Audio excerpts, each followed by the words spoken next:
Conservative new media viewers, JLin fans around the world, Charlotte Hornets fans around the world. What's up? It's me, PFE, Paul F. Villarreal, the NBA expert, and we're here to discuss Charlotte's Game 7 loss to the Miami Heat, 106-73. Miami Heat win the first round 2016 playoff series between the two teams, 4-3. And as I mentioned, the score, Miami won by 33 points. This is the final video for the 2015-2016 season. I apologize that I had to make this the day after the game took place. Just something came up on my end, and I had to deal with that. So I'm getting to this now. Let me also say, I mentioned something about this before, but since this is the final game of this season, there's a chance I'm not going to be able to make these videos next year. As I said, I believe my living circumstances are going to change, and if I make them, I'm probably going to have to make them the day after the games, and there's a chance I'm just not going to be able to make them. So I just want to say that right now to kind of give some forewarning if that ends up being the case. Even if it is the case, I'm still going to be following Jeremy. Maybe I'll be able to make vids here and there if I can't make them. I don't know right now, honestly, but I'm just putting that out there in case that ends up happening. We'll just see how things go between now and then, and I'll certainly let people know in a video and or on Twitter if things change and that tends and ends up being the case where I can't do these videos for going forward or for some period of time. I'm not sure. We'll just have to see. What happened in this game was Miami got the lead. They took an 11-point lead after the first quarter. It became 12 points at halftime, and then they completely broke the game open in the third quarter. And Charlotte looked tired.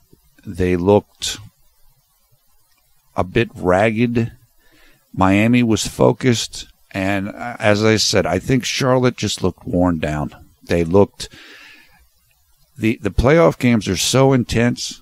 And as I mentioned in previous videos, now the playoff games are basically every other day right now. So guys are getting 1 day of rest. And it isn't enough time to get full rest. And I thought that Kemba Walker looked exhausted in this game. Just completely exhausted. And I'll talk about it more later. I thought that Coach Clifford could have made a change in the lineup early in the third quarter that might have helped the team. But Charlotte is missing Spencer Hawes. Nick Batum is hurting. Kemba looked like he was hurting. I think Jeremy's ankle might be bugging him still. And it was almost like Charlotte ran out of energy and they ran out of bodies. And Miami was ready. They were focused. Goran Dragic had a monster game, and it kind of like it all fell apart for Charlotte in this game. And really, game number 6 would have been the time for them to win. They tried, they did what they could, but they weren't able to secure the victory then either. And unfortunately, their season is over. Jeremy turned his ankle in game number 5. And he looked pretty good in game number 6 and game number 7. Although game number 6, he had a tough game. I do think the ankle might have been affecting him some on his driving ability and his explosiveness. Now, in game number 6, Jeremy was taken out of the game with 7 minutes left or so in the fourth quarter after he got his 5th foul. So I think Clifford was thinking he doesn't want Jeremy to get his 6th foul and foul out. So we'll take him out then. Brought Kemba back in for him. But Jeremy never came back into the game, which it can happen, certainly. I think Clifford basically, if I remember correctly, I think he kind of went with his starters at that point down the stretch of that game. But sometimes Jeremy finishes on the court and sometimes he does not. And like I said, Jeremy did have a tough game in game number 6. I think he shot like 1 for 8 from the field. Maybe he was a little geeked up because it was the first time he was in a closeout game where his team in the playoffs had a chance to close the other team out. Okay. All right. So he got the 5th foul, took him out. In this game, in game number 7, I thought Clifford didn't handle the rotations properly, and particularly in the case with Jeremy. Now, he took Jeremy out of the game with about 7 minutes and 54 seconds or so left in the second quarter. So that's pretty early for Jeremy to come out of the game. He took him out for Courtney Lee. Now, to be fair to Clifford, that worked because Courtney Lee came in.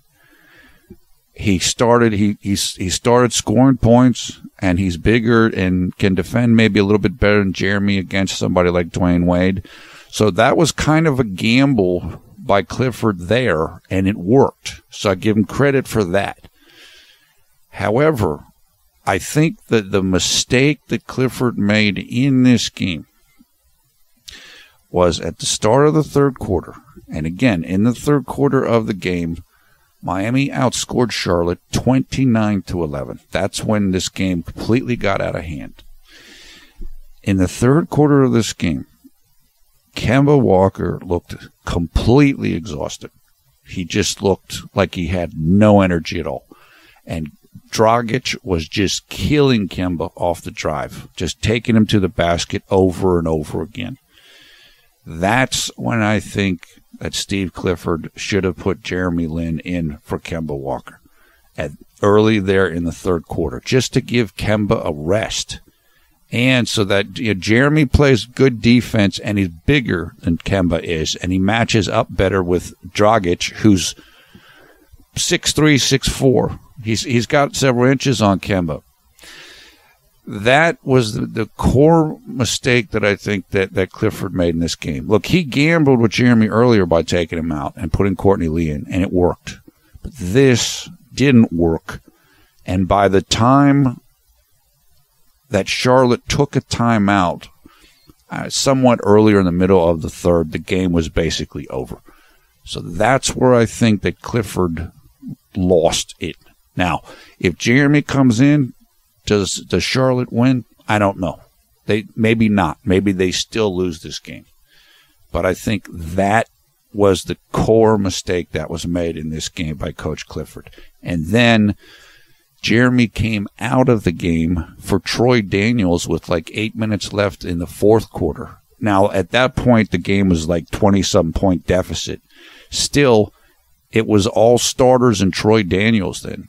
Why are you doing that? Why would you pull Jeremy out then? I just didn't understand that, although to be fair, most of the other starters came out in like 2 or 3 minutes after that. But to summarize, Jeremy played just 24 minutes in Game 6. Again, he came out because of the foul trouble. And he played only 19 minutes in Game number 7. Now, people know with me, I'm trying to be pretty objective when it comes to Jeremy. I'm a JLin fan, but I'm still relatively objective.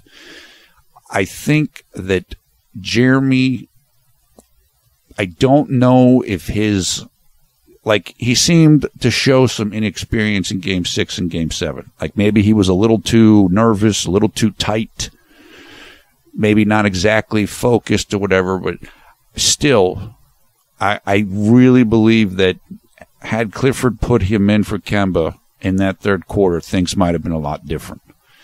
So I'll just say that. So, okay, I'm conceding, okay, maybe Jeremy wasn't at the top of his game in Game 6 and Game 7. And I understand that. I say that. His ankle might have been bothering him. He's in a new situation with a team that can win a playoff series. Maybe he's a little too geeked up. Okay, that's fine. But all that being said, I still think Clifford made a mistake, particularly in game number 7. And I think that the one chance that Charlotte had, given the circumstances of game number 7, given the injuries to Batum, given how tired Kemba looked, was to let JLin carry them. And he was starting to get in a little scoring groove. I think in the third or fourth quarters when he was in. So I do think that Coach Clifford didn't make the right adjustments there. I said this on Twitter. I said, look, Clifford's going with the guys that he trusts and that he's his guys. What I mean by that is Coach Clifford is attached to Kemba Walker and Al Jefferson. He also he's familiar with Courtney Lee because he's worked with Courtney Lee before. He was an assistant for Orlando whenever Orlando went to the NBA Finals in 2009, I think it was. Courtney Lee started for that team. So in other words, Courtney Lee has high-level playoff experience. He's been to the finals. He's been to the conference finals several times. I think Clifford, it felt like if I'm going to lose, I'm going to lose with my guys, and I'm going to lose with the guys that have been there before. His guy is Kemba. The guy that's been there before is Courtney Lee. I'm going to go with the experienced guys and the guys that I'm closest with. And sad to say, they went down. The ship went down rather than staying afloat. So, as I said, and just to summarize all this, I do think he should have replaced Kemba early in the third quarter with JLin, not because I dislike Kemba or Kemba had a very tough game, and that's okay. You want to have it would have been embarrassing to Kemba if Clifford took him out. That's part of this. It's part of like you can't quote unquote betray your guy in front of the world by taking him out. What are you saying then? However, Kemba just looked exhausted. He just didn't have anything left. And so in some ways, I think it's almost unfair that you left him in because he can't do anything. It's like you're leaving a guy out there. It's like leaving a guy out there to fight single-handed against a battleship. It's like Kemba he couldn't do anything. And he actually ended up trending on Twitter, and I felt bad for him because he ended up, with a really tough game, and Dragic, who was going against him, ended up with the best game of anybody in game number 7. So I understand Clifford's mentality. You don't want to embarrass your superstar. He's your guy. He's the guy that's gotten you this far. Courtney Lee's experienced, okay, but it was a mistake. Jeremy could have carried you. There's a chance that if you unleash JLin, he might have been able to do something in this game. In fact, Jeremy got into it, I think in the third quarter with Dwayne Wade. Dwayne didn't like something Jeremy did. Maybe it was Jeremy grabbed the ball after he made a layup at the layup game. I don't know what it was. To be completely honest with you, when that happened, one of my thoughts was, well, Dwayne might be trying to mess with him a little bit, like so he can't get going. Like maybe he's concerned that Jeremy's going to start heating up right here, and so he's trying to kind of throw him off his game a little bit. So I felt like at that point in the game, early in the third quarter, when it was still a game, Jeremy was the one weapon Charlotte had, and they didn't use it. And it's a tough way to end the season. It's a tough way to end the series. You feel bad for Jeremy because he was a hero of a couple of these games. I mean, he was big time in games 3, 4, and 5, and honestly, for whatever reasons, he struggled more in games 6 and 7, and he didn't get full opportunity. So it's kind of it leaves kind of a bitter taste in your mouth. It's a little bit angering, even if, like I said, I understand it. I get it from Coach Clifford's perspective. And as I mentioned, the move to put in Courtney Lee in the second quarter for Jeremy did work. That did work. So I have to give Clifford credit on that. But staying with Kemba in the third quarter ended it. And like I said, just being objective, that's the truth. That's what happened. I feel terrible for Kemba because he's played a great series and he's had a terrific season. In that period of time, that's when the game and the series essentially was over. Okay?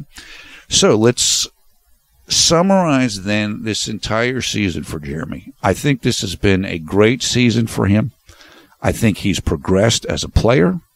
I think despite these last two games, I think his prospects as a likely free agent this summer have increased dramatically. As I mentioned on Twitter yesterday, there was an ESPN reporter named Brian Windhorst who said in the last week that he felt JLin could make $12 to $14 million per year in a contract with a team like Brooklyn this summer. So in other words, Jeremy's making like $2.5 million now. I mean, so you're talking about $10, $12 million raise. I am one of those people. I'm a fan. I don't care what Jeremy makes. I don't care because I don't think Jeremy cares. However, as people have said, pardon me, sometimes you are tied to your contract, meaning if you're the guy making the big bucks, then the coach has more pressure to play you. And also contract equals respect. Sometimes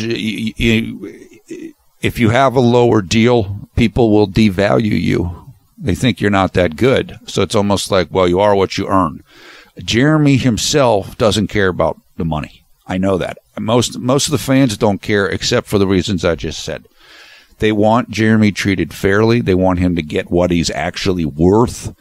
And they don't want excuses for coaches not to play him. Well, hey, look, this is one of your big money guys. Play him. You got to play him. Rather than, oh, he's only a $2 million guy. You don't have to play him. No big deal. We can say that. Or there's no pressure to play him. So in those respects, I understand that. Jeremy should make considerably more money next year. He's earned it.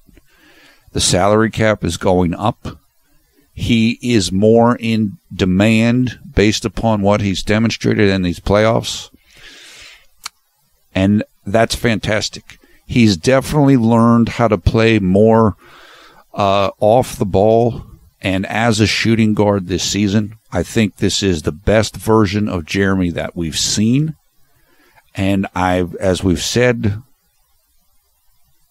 many times during this season, he's still going to get better. This is definitely not the top-level version of JLin yet, primarily because of his outside shooting.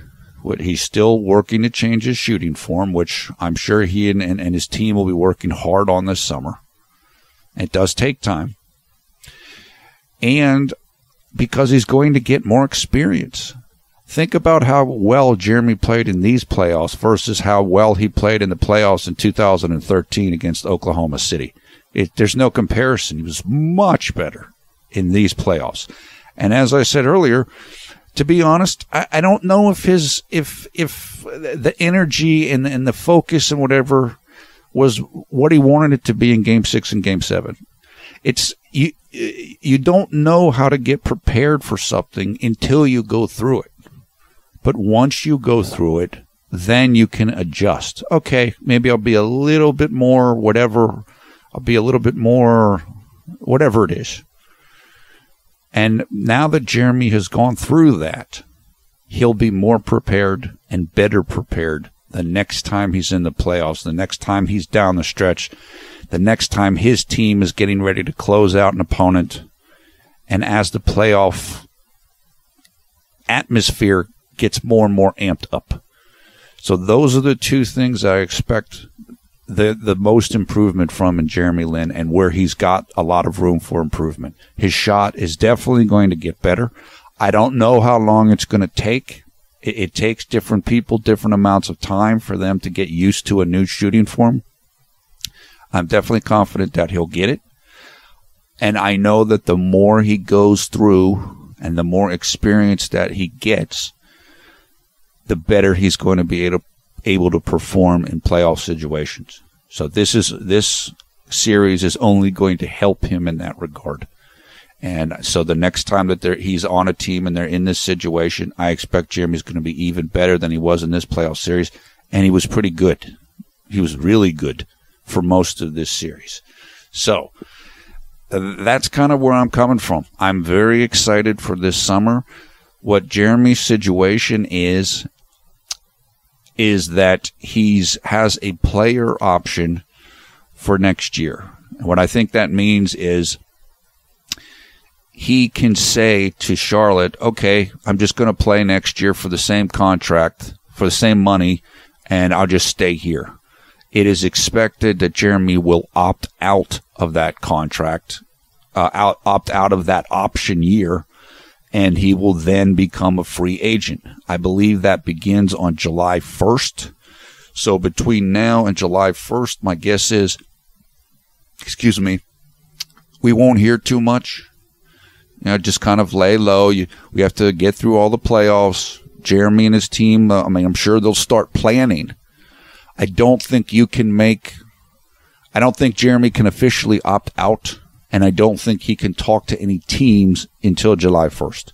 So in the next 8 weeks or 7 weeks or whatever it is, I don't think we'll hear very much. But then I do think Jeremy will be a free agent, and I think we'll hear plenty. Could he go to Brooklyn and reunite with Kenny Atkinson, I believe is the new coach's name? Is Mike D'Antoni going to become the coach of the 76ers? I don't know. I would say it looks less likely now than it did a while ago, but it still could happen. Does he go to one of those two teams? Does he go somewhere else? Does he stay in Charlotte and get a bigger contract? I think staying in Charlotte is going to be a little bit tougher now for Jeremy, not just because of the way this series ended, but if Charlotte's healthy and everybody comes back, then there's probably going to be less playing time for Jeremy. In other words, if Nick Batum comes back and Courtney Lee comes back and Michael Kidd-Gilchrist is healthy, Jeremy's probably not going to play as much. So my guess is that he's going to want to move on. He's going to want to see if there's a team out there where he can become the starting point guard and play more point guard rather than point guard and shooting guard. I do think Philadelphia is a realistic option because I don't think Philadelphia is going to be a losing team anymore. That doesn't mean they're going to win the title next year, but these year after year of losing and tanking, not trying to win, that's over, Philadelphia. It's over starting right now, meaning they're going to be more competitive next year, and then they'll keep getting more and more competitive as seasons progress. The tanking era is over. Brooklyn, they haven't been that good recently. They got a new coach. Jeremy loves him. They want to change things around. They have a new general manager. So that's a new era there. So even though these teams aren't great teams, these are teams that are viable. And where Jeremy, I think, could feel, if I go there, we're going to have a chance to win. Obviously, Charlotte's in a good position. Charlotte has improved. They're a more serious team now. But who are they going to get back? Because, as I mentioned, they do have multiple free agents. I think Al Jefferson's a free agent. I think Courtney Lee is. Nick Batum is. Obviously, Jeremy probably will be. So the team could look a lot different next year. And, of course, Kemba's the entrenched starting point guard there. So it's going to be fascinating. I have to do some reconnaissance and kind of look over where Jeremy might fit. But he should definitely have options now. Is he going to have starting point guard options? I don't know. Is Philadelphia, if they get rid of Ish Smith, then Jeremy probably would have a starting point guard option there. Would he be the starting point guard if Ish Smith is still there? I don't know. It just depends on what the team thinks. I know that there are people in Philadelphia who like Ish Smith a lot, including some of the players on the team. So if Jeremy and Ish are there, I don't know who would start. But Ish is a free agent. If he leaves, then there's an opening. Brooklyn has an opening. And that is because Jarrett Jack, who was the starting point guard this past season, injured his knee.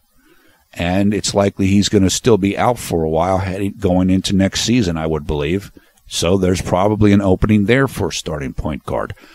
Dallas, who kind of seemed to spurn Jeremy last summer, they might need a starting point guard. Would Jeremy go there after what happened last summer? I don't know. But I don't think, I believe Darren Williams, who was the starting point guard for Dallas this season, is going to become a free agent himself. So they might need somebody. Which we're just going to have to look at the landscape of who is where. And that's going to change based upon where these other guys get free agent deals at. So my early feelings are, I do think Philadelphia and Brooklyn could be strongly in play, but we have to see. And obviously there will be other places too, and we'll just have to see what happens. So that is it for now. Thumbs up, thumbs down, your comments below. It's been a great year. It's been a fun year. I've certainly enjoyed doing the videos again with everybody. This is the 5th year that we've done this. I hope everybody's had as much fun as we have had. And I'm extremely excited for Jeremy's future. This playoff run this season has really, it's finally gotten people positive and seeing Jeremy in the light that we want to see him. Not worried at, Game 6 and Game 7. Okay, because said he turned his ankle in game number 5. If that's going to hurt him, it's going to hurt him in Game 6 and Game 7.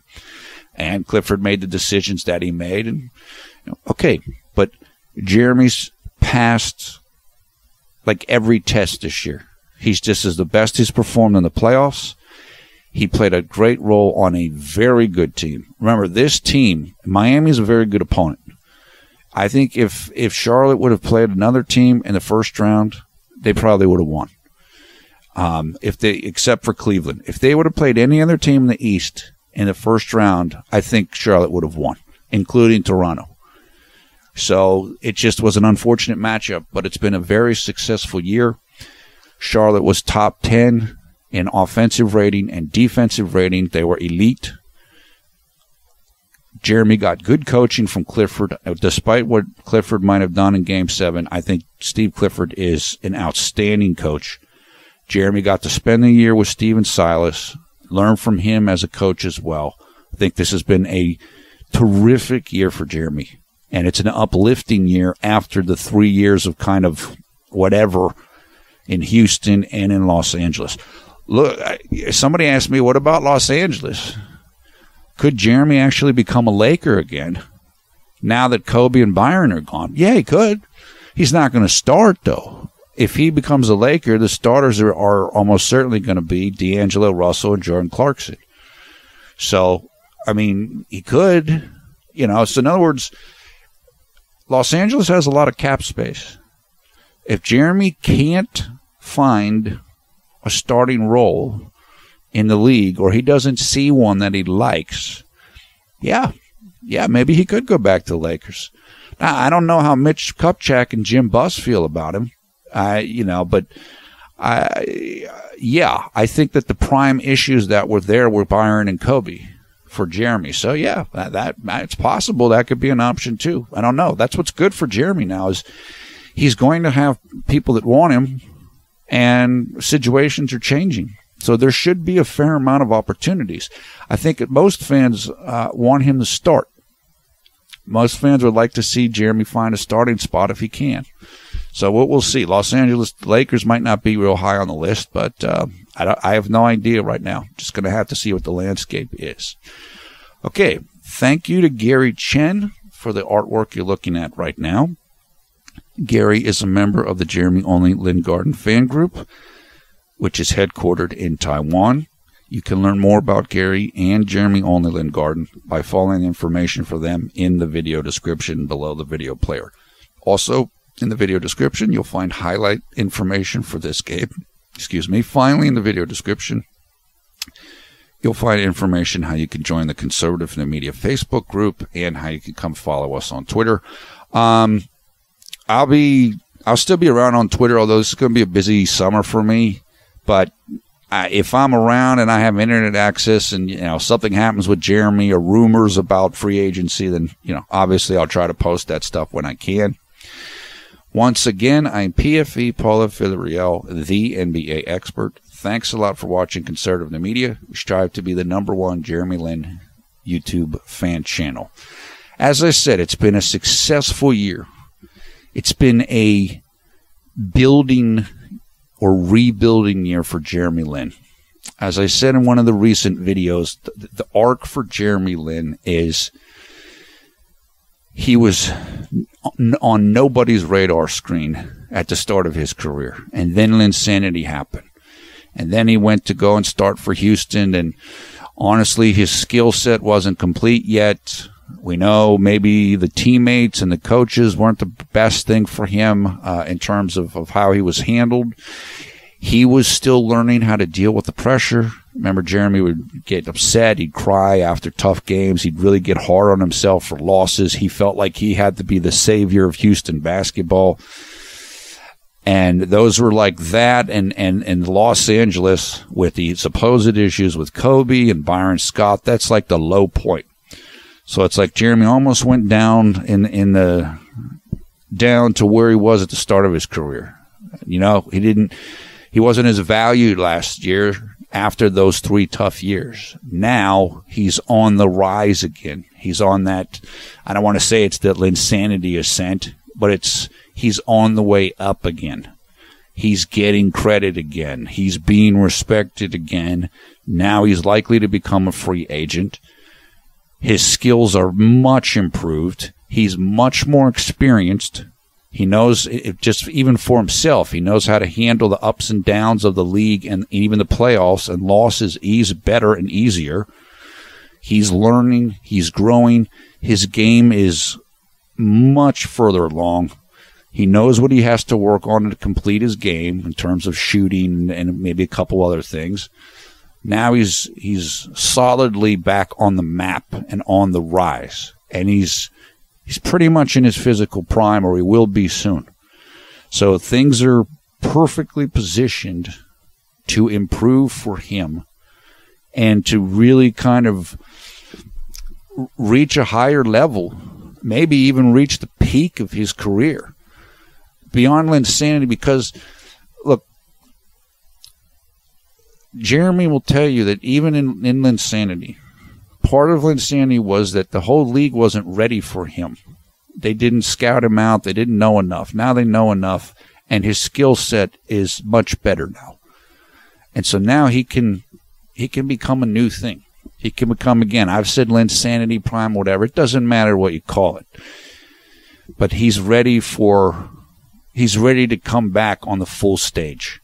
And he still has work to do. There's still things that he's working on. There's still things that he's never going to be dunking and jumping like Russell Westbrook or anything, but it doesn't have to be.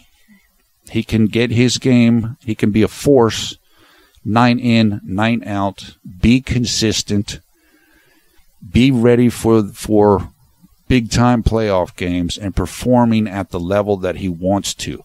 These are all things that lie ahead for him, and that after this season, because of how well it went, there's a lot more hope in those things happening. There's a lot more belief within the league and the observers of the league, people like the guys on NBA TV, people like the guys on TNT.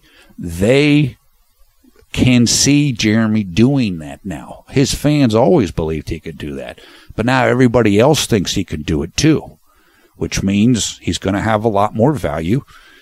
He's likely to get paid more, and he's likely to get a better opportunity so he actually can do it as compared with being on the outside looking in. So it's, like I said, I'm thrilled. I've been happy this whole year.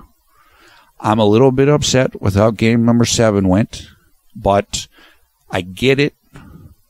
Coach Clifford's not perfect. I know he wanted He didn't want to embarrass his guys. He wanted to go down with the ship with his guys. But I still, the outlook is still very bright for JLin. And I can't wait to see what happens this summer. It's going to be like Christmas in July, perhaps. That's it for now. Hope you're having a great night or great day wherever you are around the world when you watch this video. I hope you're just as excited and pleased as I am, and I hope you're just as enthusiastic as we are about what's coming up for Jeremy this summer, because I think this is the real beginning. Now Jeremy is in control of his own career. We said at the start of last summer, he was now out of the 3 years or whatever it was. He was out of the zone where you could be a restricted free agent and you don't have as much control over your career. Now it's his pick. He's a free agent likely. He can pick where he wants to go. No team has his rights. Now we can really begin things for himself. And based upon what's happened this year and the progress that he's made, I think it's going to be even better coming up, and I can't wait to see it. So we will be waiting. We'll be watching this summer. We will be talking with you guys in the videos and at Twitter. So take care.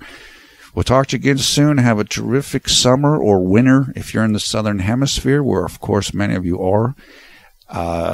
Look forward to talking in the future, and go Jeremy. Can't wait to see where he ends up next season.